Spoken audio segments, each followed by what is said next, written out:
ಅವರು ಯಾವಾಗ ಸಿಕ್ಕಿದ್ರು, ಬಾ ರಘು ನೀನು ಬಾ, ನಿಂಗೆ ಏನಾರು ಮಾಡೋಣ ಬಾ ನೀನು, ನನಗೆ ರೇಗಿಸ್ತಾಯಿದ್ರು. ನಾನು ಯಾವಾಗಲೂ ಸದಾಶಿವನಗರಲ್ಲಿ ಸ್ಟಾರ್ ಬಾಕ್ಸಲ್ಲಿ ಕೂತ್ಕೊಂಡಿರ್ತೀನಿ. ನನ್ನ ಮೀಟಿಂಗ್ಗಳಾಗಲಿ ಬೇರೆ, ನಾನು ಸುಮ್ಮನೆ ಕೂತ್ಕೋಬೇಕು ಅಂದ್ರೆ ಅಲ್ಲೇ ಕೂತ್ಕೋತಾ ಇರ್ತೀನಿ.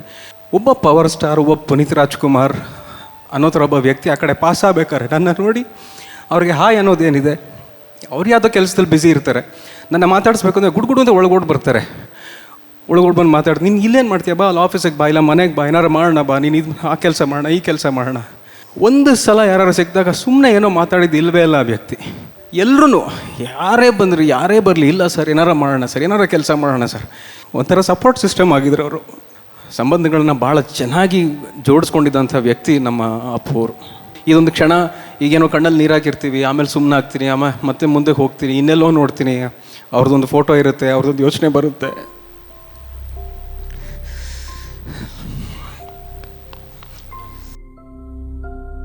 ಇದೇ ಕಾರಣಕ್ಕೆ ನನಗೆ ಇಲ್ಲಿ ಬರೋಕ್ಕೆ ತುಂಬ ಹಿಂಜರಿಕೆ ಇತ್ತು.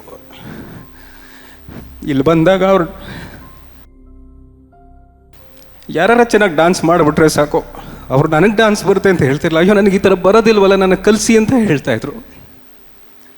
ಕಂಠೀರವ ಸ್ಟೇಡಿಯಮಲ್ಲಿ, ಕಂಠೀರವ ಸ್ಟುಡಿಯೋಲಿ ಅವ್ರನ್ನ ಮಲಗಿಸಿ ಅವ್ರನ್ನ ತಬ್ಕೊಂಡು ಶಿವಣ್ಣಮ್ಮ ಅಳ್ತಾರೆ.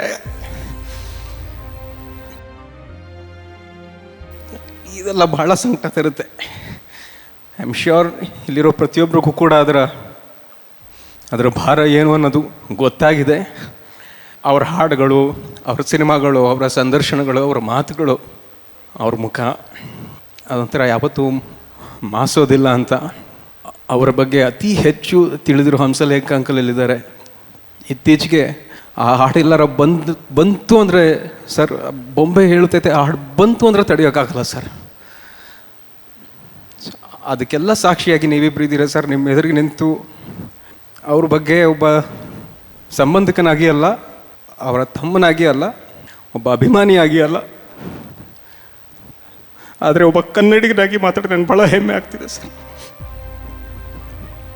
Thank you sir.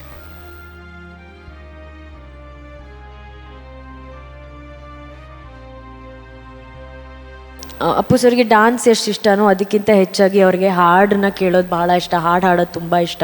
ಆ್ಯಂಡ್ ಇವತ್ತು ಈ ಕಾರ್ಯಕ್ರಮದ ಮೂಲಕ ಅಪ್ಪು ಸರ್ ಅವರಿಗೆ ಗೀತ ನಮನವನ್ನು ಸಲ್ಲಿಸ್ತಾ ಇದ್ದೀವಿ. ಆ ಹಾಡುಗಳನ್ನು ರಾಘು ಪ್ರೆಸೆನ್ಸಲ್ಲಿ ಕೇಳಿದ್ರೆ ನಮಗೆ ನೆಮ್ಮದಿ ಅನ್ನೋದು ನನ್ನ ನಂಬಿಕೆ. ಸೊ ರಾಘು, ನೀವಲ್ಲಿ ಕೂತ್ಕೊಳ್ಳಿ, ನಾವು ಹಾಡು ಶುರು ಮಾಡೋಣ. ಓಕೆ.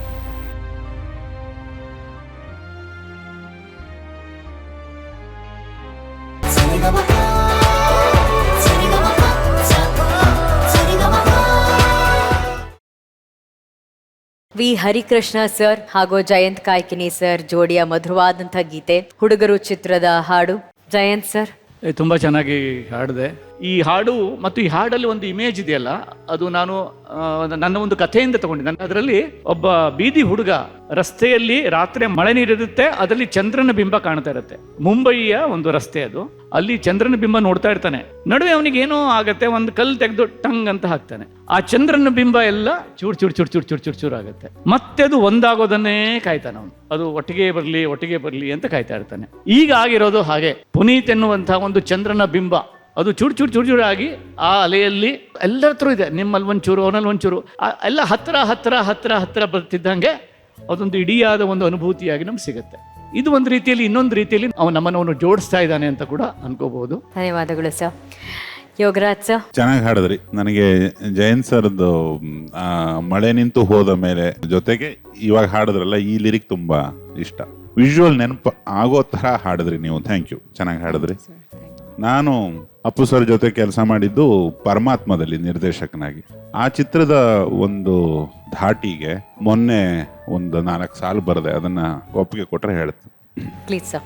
ಉಸಿರು ಪೂರ್ತಿ ಹೋದರೂ ಹೆಸರು ಪೂರ್ತಿ ನೆನಪಿದೆ, ನೀನು ಇರದೆ ಹೋದರೂ ನಿನ್ನ ನಗೆಯ ಬೆಳಕಿದೆ, ಮನೆಯ ಮುತ್ತು ಕೂಸಿಗೆ ನಾಡ ನಮನ, ಖಂಡಿತ ಮರಣವಿದಲ್ಲ ಜನಿಸಿದೆ ನೀನಿಂದು, ನಮ್ಮ ಒಲವಿನ ಪರಮಾತ್ಮ ಅಜರಾಮರ ನೀನೆಂದು, ಉಸಿರು ಮಾತ್ರ ಹೋಗಿದೆ ಹೆಸರು ಪೂರ್ತಿ ನೆನಪಿದೆ, ಬಾಳ ಪಯಣ ಮುಗಿದರೂ ಸ್ಮೃತಿಯ ಪಯಣ ಮುಗಿಯುವುದೇ, ಬೆಳ್ಳಿ ಪರದೆ ಚುಕ್ಕಿಗೆ ನಲ್ಮೆ ನಮನ.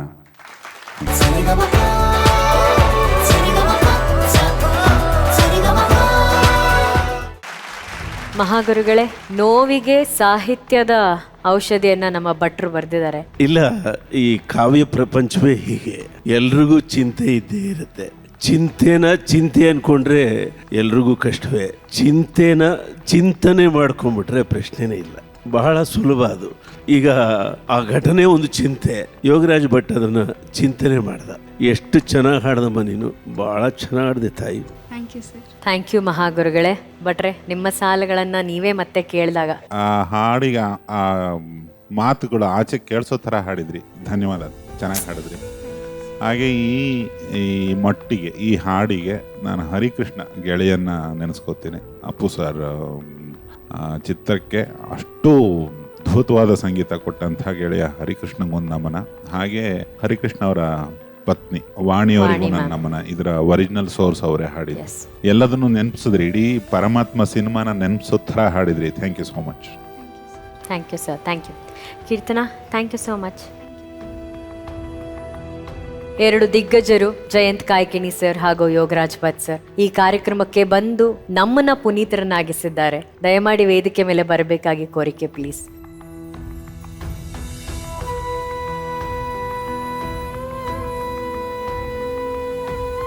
ಯೋಗರಾಜ್ ಸರ್, ಸ್ಫೂರ್ತಿಯ ಪಯಣ ನಿಂತಿಲ್ಲ, ಆರಂಭ ಆಗ್ತಾ ಇರುವಂತ ಹೊಸ ಪಯಣ ಇದು. ಆ ಪಯಣದ ಬಗ್ಗೆ ಏನ್ ಹೇಳಕ್ ಇಷ್ಟಪಡ್ತೀರಾ? ನೆನಪಿಸ್ಕೋತಾ ಇರೋದು ಅಷ್ಟೇ. ಈಗ ಇಲ್ಲ ಅವರು ಅನ್ನೋದನ್ನ ಬಿಟ್ಟು ಮೊದಲಿಗಿಂತ ಹೆಚ್ಚೆಚ್ಚು ಜೀವಂತವಾಗಿದ್ದಾರೆ ಅಂತ ಅಂದ್ಕೊಳ್ಳೋಕೆ ಶುರು ಮಾಡಿಬಿಟ್ರೆ ವಿಲೀನರಾಗಿದ್ದಾರೆ ಗಾಳಿಲಿ. ಅವರಿಗೂ ಒಂದು ಸಂತಸದ ನಗು ಕಂಟಿನ್ಯೂ ಆಗುತ್ತೆ, ನಮಗೂ ಒಂದು ತೀರಾ ಅಲ್ಲದೆ ಇದ್ರು ಒಂದು ಚೂರಾದ್ರೂ ನೆಮ್ಮದಿ ಬೇಕು. ಯಾಕಂದ್ರೆ ಅಷ್ಟು ಪ್ರೀತಿಸ್ತೀವಿ ಅವರನ್ನ. ಸೊ ಆ ಪ್ರೀತಿ ದುಪ್ಪಟ್ಟಾಗಲಿ, 1000 ಪಟ್ಟಾಗಲಿ, ಕೋಟಿ ಪಟ್ಟಾಗಲಿ ಅಷ್ಟೇ. ಇದಕ್ಕೆ ಪೂರಕವಾಗಿ ಪರಮಾತ್ಮದ್ದೇ ಇನ್ನೊಂದು ಆ ಪರವಶನಾದೇನೋ ಹಾಡಿನ ಒಂದು ಫಿಮೇಲ್ ವರ್ಷನ್ ಇದೆ. ಅದರಲ್ಲಿ ಒಂದು ಲೈನ್ ಬರುತ್ತೆ, ಪ್ರತಿ ಸಲ ಬಾಗಿಲ ಸದ್ದಿಗೆ ಎದೆಯಲ್ಲಿ ಸ್ಪಂದನ, ತೆರೆದರೆ ಬೀಸುವ ಗಾಳಿಯು ಹೇಳಿದೆ ಸಾಂತ್ವನ, ನೆನಪನ್ನು ರಾಶಿ ಹಾಕಿ ಎಣಿಸುತ್ತ ಕೂರಲೇನು, ಕನ್ನಡಿಯಲ್ಲಿ ನಾ ಅರಸುವೆ ನಗುವೊಂದನು ಒರೆಸುವ ಮುನ್ನವೇ. ಆ ನಗು ಇದೆ. ಆ ನಗು ಬದುಕಿನ ಜೊತೆಗಿನ ನಗು, ಜೀವನ್ಮುಖಿಯಾದ ನಗು. ನಾವು ಪಾಸಿಟಿವ್ ಆಗಿ ಜೀವನ್ಮುಖಿಯಾಗಿ ಬದುಕಿದರೆ ಅದು ಅವರು ನಮ್ಮ ಜೊತೆಗೆ ಬದುಕನ್ನು ಮುಂದುವರಿಸಿದಂತೆ ಅಂತ ನಂಬ್ಕೊಳ್ಳೋಣ. ಇದು ಅವರಿಗಷ್ಟೇ ಅಲ್ಲ, ಎಲ್ಲ ಸಾವಿಗೂ ನಾವು ಸ್ಪಂದಿಸಬಹುದಾದದ್ದು ಹೀಗೇನೆ. ಎಲ್ಲ ಸಾವಿನಲ್ಲೂ ಕೂಡ ನಾವು ಅವರನ್ನು ನಮ್ಮೊಳಗೆ ಇಟ್ಕೊಂಡ್ರೆ ನಮ್ಮ ಜೀವನದಲ್ಲಿ ನಾವು ಒಳ್ಳೆ ಕೆಲಸ ಮಾಡಿದಷ್ಟು ಅವರಿಗೆ ಅದು ನಾವು ಸಲ್ಲಿಸುವ ಶ್ರದ್ಧಾಂಜಲಿ. Thank you. Thank you so much sir. Yogaraj Bhat sir ಹಾಗೂ ಜಯಂತ್ ಸರ್, ನಿಮ್ಮಿಬ್ಬರ ಆಗಮನ, ನಿಮ್ಮ ಮಾತುಗಳು ಈ ಸಂದರ್ಭದಲ್ಲಿ ನಮಗಷ್ಟೇ ಅಲ್ಲ, ನೋಡುಗರಿಗೆ, ಅಪ್ಪು ಸರ್ ಅಭಿಮಾನಿಗಳಿಗೆ ಬಹಳ ಧೈರ್ಯವಾಗಿತ್ತು. Thank you so much sir, ಬಂದು ಇಲ್ಲಿ ಅವ್ರ ಬಗ್ಗೆ ಇಷ್ಟು ಅದ್ಭುತವಾಗಿ ಮಾತಾಡೋದಕ್ಕೆ. Thank you so very much. ಧನ್ಯವಾದಗಳು. Thank you.